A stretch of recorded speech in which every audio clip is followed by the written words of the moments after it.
Jakarta is the world's fastest sinking city. The land sinking in Jakarta has been increasing over time. Jakarta, Indonesia's capital, is one of the world's fastest sinking cities, with a population of 10 million people. It is located on swampy land with the Java Sea at its feet and 13 rivers running through it. As a result, it's no surprise that flooding is prevalent in Jakarta, and that it's becoming worse, according to experts. This massive metropolis is rapidly eroding, and it's not just because of rare rains. The possibility of Jakarta being drowned is not amusing, says Hiri Andreas of the Bandung Institute of Technology, who has spent the last 20 years studying Jakarta's ground subsidence. Jakarta is sinking at a rate of 1 to 15 centimeters each year, with over half of the city currently submerged. People can slip and fall because the walkways curve up and down like waves, says Ridwan, a Muara Baru resident who frequents the fish market. The ground on which marketgoers walk lowers and moves as underground water levels fall, creating an uneven and unstable surface. Year after year, the ground has just kept sinking, he said, one of many anxious neighbors in the area. North Jakarta has traditionally been a port city, and Tanjung Priok is still one of Indonesia's major marine ports. Although the sinking of her house is not immediately visible, she alleges that breaches in the walls and pillars develop every 6 months. Despite the fact that she has lived here for 4 years, she claims that the seawater comes in and totally covers the swimming pool. Regardless of the dangers, the skyline of North Jakarta is becoming increasingly crowded with luxury condominiums. As long as we can sell flats, he continues, construction will continue. Coastal cities all across the world are being impacted by rising sea levels as a result of climate change. Experts are concerned about the rate at which Jakarta is sinking. Jakarta's rapid sinking is partly owing to the city's heavy use of groundwater for drinking, bathing, and other everyday necessities. Because piped water isn't always reliable or available in most places, people are forced to rely on pumping water from deep underground aquifers.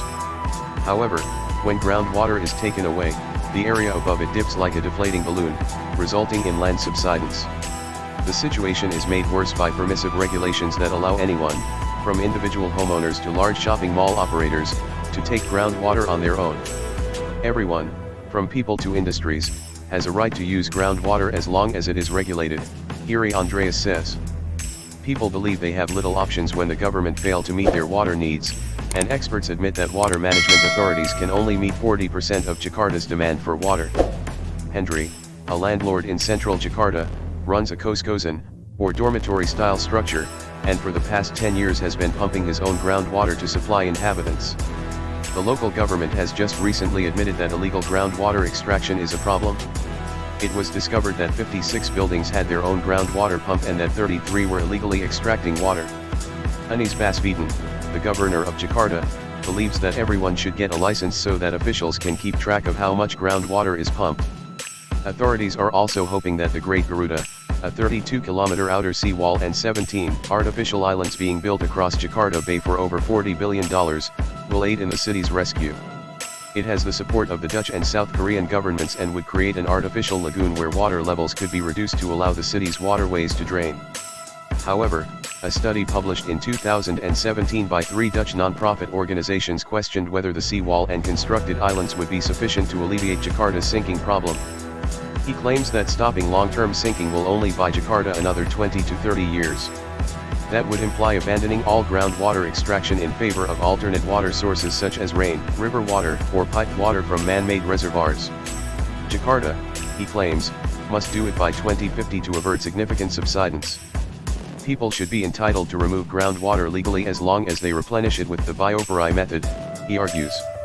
This entails excavating a hole in the ground that is 10 centimeters in diameter and 100 centimeters deep to allow water to be reabsorbed into the soil. Critics claim that this technology would simply replace surface water, despite the fact that water in Jakarta is regularly pumped from hundreds of meters below ground level. Although there is technology to refill groundwater at its source, it is extremely expensive. When Tokyo confronted serious land subsidence 50 years ago, it utilized this procedure, known as artificial recharge. Groundwater extraction was also forbidden, and businesses were forced to rely on recycled water. However, Jakarta will require alternative water supplies in order for this to operate.